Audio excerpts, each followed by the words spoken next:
好，咁繼續講呢個 titrametric analysis 啦。咁其實 titrametric analysis 咧，即係做 titration 啦。咁其實 titration 我哋主要咧都係揾一樣嘢，咁就係揾一樣嘢嘅 concentration 啦。咁我哋先睇呢度嘅 set up 啦。咁通常呢個 set up 咧就係咁嘅。咁我哋要記嘅，咁有一樣嘢係重點嚟嘅，就係呢個 indicator 啦。通常啲人都好易漏嘅，冇寫 label 嘅，咁你記住寫翻啦。即係至於我哋用邊，即係我哋寫嘅時候就唔係寫 indicator，我哋係寫 methyl orange 或者 phenolphthalein 嘅。咁至於係應該用 methyl orange 定係用 phenolphthalein 嘅話咧，咁就睇翻我哋上一 part 啱啱講過究竟乜嘢嘅 combination，即係可能 strong acid 同 strong acid 係兩個都用得嘅。咁然之後 strong acid 同埋呢個weak alkaline 咧就用 methyl orange 嘅。咁我哋睇翻你哋諗嘅時候咧就諗翻上面講過嘅嘢啦。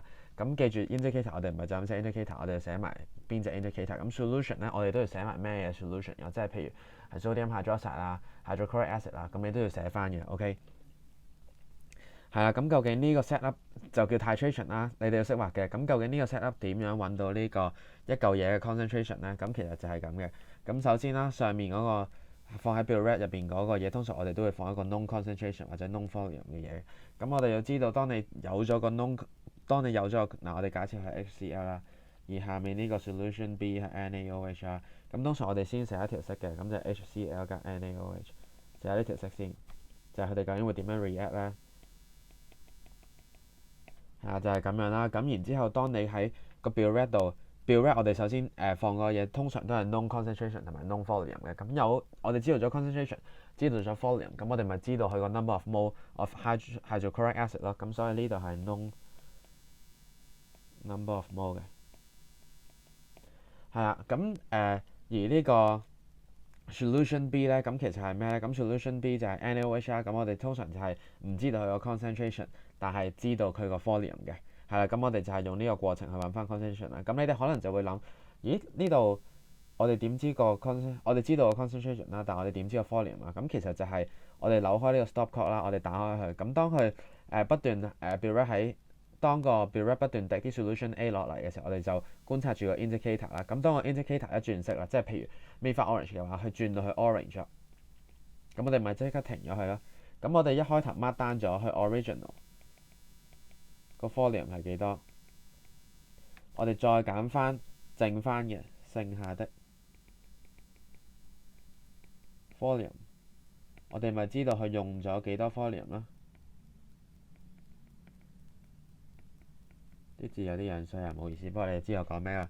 用咗幾多 volume 咯？咁呢個用咗幾多 volume 咧？其實就係講緊呢個 known volume 咯。OK， 係啊。咁你知道咗呢個 volume 之後，你乘翻個 concentration， 我哋就會知道佢個 number of mole 啦。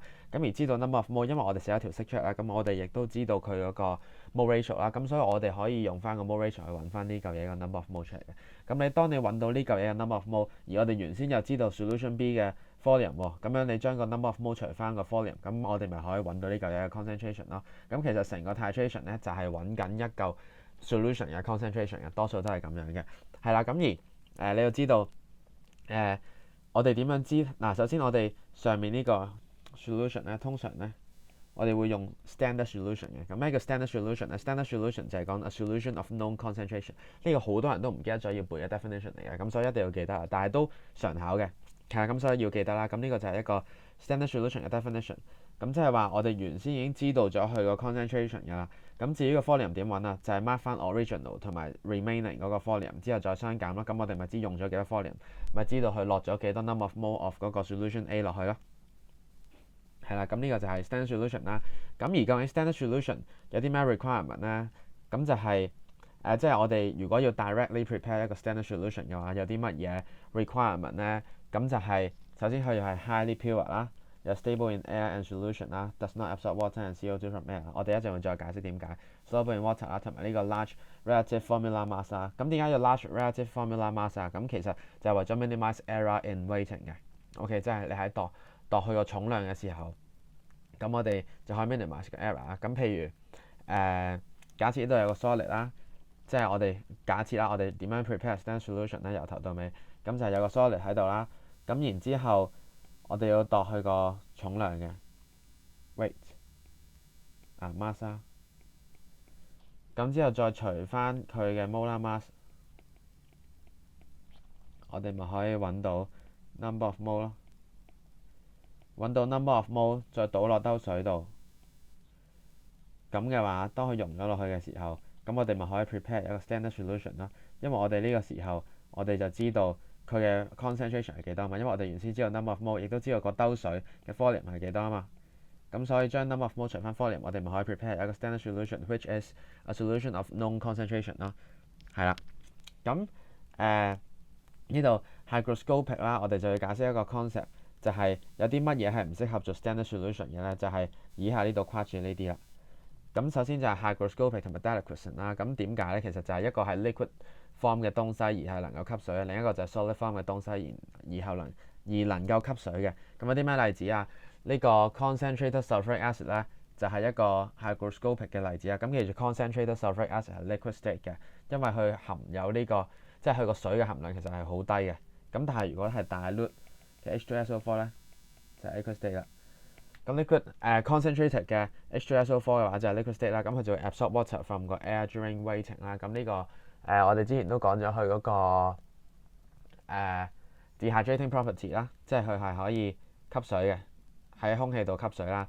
咁而呢個 NaOH 係 absorb water and 呢個 CO2，NaOH 咧就係屬於呢個 deliquescent，佢就能夠 absorb water 啦 during waiting 啦。咁同時佢都能夠 absorb 到 CO2 嘅，咁即其實就係呢條式嚟嘅啫，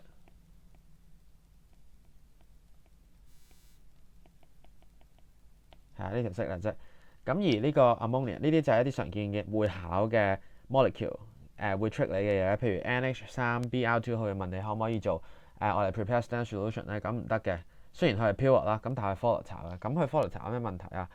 一陣會再講嘅。而 HCl gas 咧 is a gas under room temperature 啦，咁其實以上呢啲全部都有一個問題，就係佢哋以上呢啲全部嘢都唔能夠 weigh out accurately 嘅，即係咩意思啊？即係話當我哋磅重嘅時候咧，係唔能夠好 accurate 咁樣獲得佢個 mass 嘅。咁點解咧？諗下你磅下重，佢會吸咗啲水喎喺空氣中，咁佢咪越嚟越重咯。咁我哋咪唔知佢原先 accurate 嘅 mass 係幾多 volatile 即係佢會揮發過，佢揮發走喎。咁我哋點樣好 accurate？即係佢度緊嘅時候都會揮發走啊。咁我哋點樣去obtain佢個 mass 咧？咁而 HCl 係一個 gas 喎，gas 更加難度啦，係咪？咁所以呢啲咧就係 cannot weigh out accuracy。